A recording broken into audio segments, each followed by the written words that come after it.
What is going on, y'all? Faiz Sports All back at it with another video talking, of course, some NBA here to talk about the Chicago Bulls. So if you're a Bulls fan, make sure to hit that big red subscribe button down below. Make sure to follow me on all my social media platforms, guys. As always, hit the bell icon so you're notified every time I drop a new video. All right, you see the title here, people. We're taking a look at how the Chicago Bulls stack up with the rest of the Eastern Conference after free agency, especially the top of the conference. I know we've still got a lot of moving parts here, maybe with the KD trade request. Who knows what's going to happen there?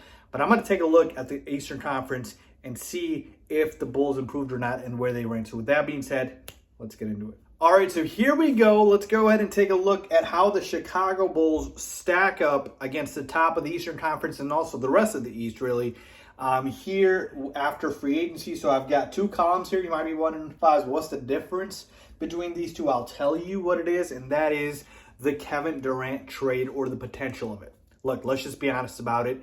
If Kevin Durant gets traded to a team in the Eastern Conference, it's going to have a significant impact on the outlook of that team. We just know that, all right? So that is going to have an effect on the standings, right? Where KD goes. So if KD stays with the Nets, then the Nets are still title contenders. I get it. They're on paper. It would be on paper because they haven't proven much, but they are title contenders.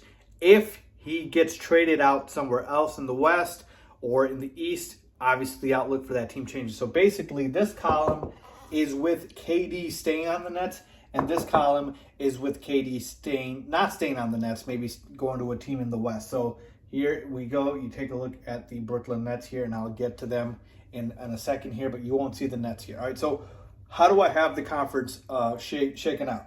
At the top, the Bucks and the Celtics. Look, I know the Celtics went to the NBA Finals, but I believe when healthy, with a healthy Chris Middleton, Milwaukee is the best team in the East. Now, if you want to argue it's Boston because they just picked up Malcolm Brogdon, go right ahead. You won't get an argument from me. These are the top two definitive teams in the conference, okay? Milwaukee also added Joe Ingles and re-signed Bobby Portis, all right? So that's pretty self-explanatory, same case, even if KD's on the Nets on the right side. Number 3, I've got the Philadelphia 76ers. Love what they've done this offseason, folks. You take a look at adding P.J. Tucker, all right, who's going to give you that veteran experience, defense, three-point shooting. They added Daniel House. That was a very underrated pickup. They acquired DeAnthony Melton as well this offseason. I mean, the Sixers really reloaded their bench and their depth this offseason. I love what they did. So we're going to go and put the Sixers at number 3. And number 4, the Miami Heat. Again, they didn't do much this offseason, but that doesn't mean they got worse. So you're going to have a healthy Tyler here in the playoffs, hopefully next year. Still got Jimmy Bam and, that Miami Heat team. So right after that is where I have the Chicago Bulls at number 5. And here's the thing. The reason I've got the Bulls at number 5, they finished number 6 last year, is because I don't believe they've done enough to put themselves over any of the top 4 teams of the conference, right? Certainly, we can't say the Bulls are better than Milwaukee or Boston. I don't think anybody would argue that. And even with Philly, a lot of people won't argue that because Philly just has more talent.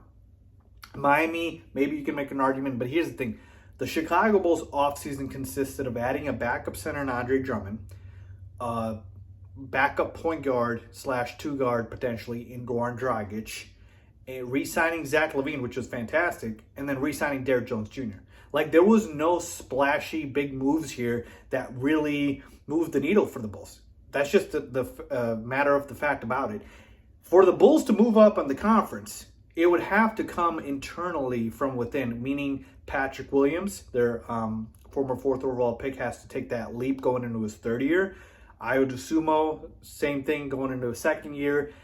Or Zach LaVine taking that leap to superstardom that we've seen Jason Tatum take, etc. So it would have to come from internal, or a lot of injuries would have to happen to the other team. So that's just being objective about it, people. I think the Bulls are the 5th best team. After them, I've got the Hawks, who acquired DeJounte Murray to pair with Trae Young, and they're a very deep team.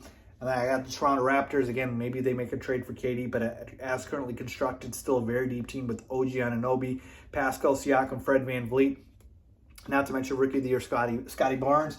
And the Cleveland Cavaliers. We can't discount the Cavs here. I think they are a playoff team with Darius Garland. They're getting Colin Sexton back. You got Jared Allen. You got Karis LeVert. Like, this is a very solid Cavs team. Could I see the Knicks potentially making it here as well? Maybe. Who knows? We'll see. But for the most part, this is how I believe the conference shakes out.